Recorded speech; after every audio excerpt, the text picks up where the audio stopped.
جو دوسروں سے بالکل مختلف تھا۔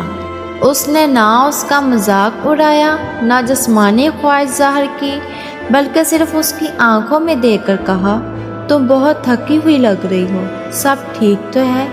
یہ سوال سن کر ہینا کا دل بھر آیا۔ سالوں بعد کسی نے اس سے اس کے دل کا حال پوچھا تھا، نہ کہ اس کے جسم کا۔ وہیں سے کہانی ایک نیا رخ لینے لگی۔ ہینا اب ایک دو راہیں پر کھڑی تھی۔ ایک طرف وہ مجبوریوں کی اندھیری دنیا تھی، دوسری طرف ایک نئی روشنی کی جھلک۔ لیکن کیا وہ واقعی اس روشنی کو تھام سکے گی، یا پھر اس کا ماضی اس کی زندگی کو برباد کر دے گا؟ وہ شخص جس نے ہینا سے پہلی بار پوچھا تھا کہ سب ٹھیک تو ہے، اس کا نام سلمان تھا۔ وہ ایک عام سا انسان لگتا تھا، لیکن اس کے لہجے میں ایک سچائی اور نرمی تھی جو ہینا نے برسوں سے محسوس نہیں کی تھی۔ سلمان اس سے بار بار ملنے لگا، لیکن عجیب بات یہ تھی کہ وہ کبھی اس کے قریب نہیں آیا، نہ کوئی غلط نظر ڈالی، نہ کوئی خواہش جتائی۔ بس باتیں کرتا، اس کی پریشانیاں سنتا اور کبھی کبھار مسکرا کر کہتا، تمہاری آنکھیں اتنی خوبصورت ہیں کہ ان میں دکھ اچھا نہیں لگتا۔ ہینا کو پہلی بار احساس ہوا کہ کوئی اس کے وجود کو صرف ایک چیز نہیں سمجھتا۔ وقت گزرتا گیا اور ہینا کا دل سلمان کی طرف مائل ہونے لگا، لیکن ساتھ ہی وہ اندر ہی اندر ڈرتی بھی رہی۔ اس کے دل میں ہر وقت ایک سوال تھا، کیا وہ جانتا ہے کہ میں کون ہوں؟ اگر جان گیا تو کیا وہ بھی باقی لوگوں کی طرح مجھے گندا سمجھے گا؟ ایک دن اس نے ہمت کر کے کہا، سلمان، تمہیں پتہ ہے میں کون ہوں، میں کیا کرتی ہوں؟ سلمان نے سکون سے جواب دیا، ہاں میں جانتا ہوں۔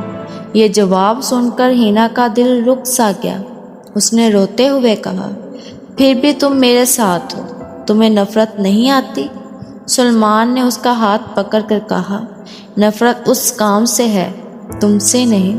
تمہارا دل اب بھی پاک ہے، تم بس حالات کی کہتی ہو۔ یہ جملہ ہینا کی روح کو اندر اتر گیا۔ سلمان نے ہینا کو سمجھایا کہ اگر وہ چاہے تو اس زندگی کو چھوڑ سکتی ہے۔ اس نے وعدہ کیا کہ وہ اس کے ساتھ کھڑا ہوگا، چاہے دنیا کچھ بھی کہے۔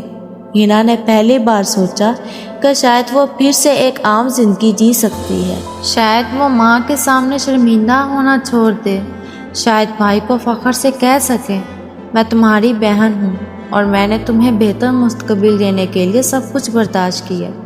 لیکن کہانی اتنی آسان نہیں تھی۔ جب ہینا نے وہ کام چھوڑنے کی کوشش کی تو اس عورت ایجنٹ نے دھمکی دی، یاد رکھو تمہارے گاہک طاقتور لوگ ہیں، اگر تم نے یہ دنیا چھوڑی تو وہ تمہیں اور تمہارے گھر والوں کو جینے نہیں دیں گے۔ ہینا ایک بار پھر خوف میں ڈوب گئی۔ اسی دوران سلمان اس کے ساتھ کھڑا رہا۔ اس نے کہا، اگر یہ لوگ طاقتور ہیں تو ہمارا رب سب سے زیادہ طاقتور ہے، بس ایک بار ہمت کرو۔ ایک رات ہینا کو مجبور کیا گیا کہ وہ ایک بڑے گاہک کے پاس جائے، اور وہ جانتی تھی کہ اگر انکار کیا تو اس کا اور اس کے خاندان کا برا حال ہوگا۔ مگر اسی رات اس نے فیصلہ کر لیا کہ وہ مزید اپنی روح نہیں بیچے گی۔ اس نے سب کے سامنے کہا، میں اب یہ کام نہیں کروں، جو کرنا ہے کر لو۔ یہ سنتے ہی وہ لوگ اس پر ٹوٹ پڑے، لیکن سلمان نے آگے بڑھ کر اسے بچایا۔ پولیس کو اطلاع دی گئی اور لمبے وقت کے بعد وہ نیٹ ورک پکڑا گیا۔ وقت گزرتا گیا، ہینا نے سب کچھ چھوڑ دیا۔ اس نے دوبارہ سلائی کا کام شروع کیا۔ حالات اب بھی مشکل تھے، مگر اس کے دل میں سکون تھا، کیونکہ وہ جانتی تھی کہ اب اس کی روح پر کوئی دھبا نہیں۔ سلمان نے اس سے نکاح کر لیا، لیکن کہانی کا سب سے خوبصورت لمحہ تب آیا جب اس کا بھائی اب بڑا ہو چکا تھا، یونیورسٹی سے ڈگری لے کر آیا اور کہا، آپ نے اپنی زندگی قربان کر دی تاکہ میں عزت سے پڑھ سکوں۔ آج آپ پر مجھے فخر ہے۔ یہ سن کر ہینا کی آنکھوں سے آنسو بہنے لگے، لیکن وہ پہلی بار خوشی کے آنسو تھے۔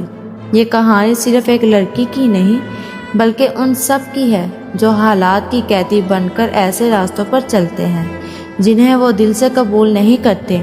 اصل بڑائی انسان میں نہیں، بلکہ وہ حالات اور سماج ہے جو کسی کو عزت دار زندگی جینے نہیں دیتے۔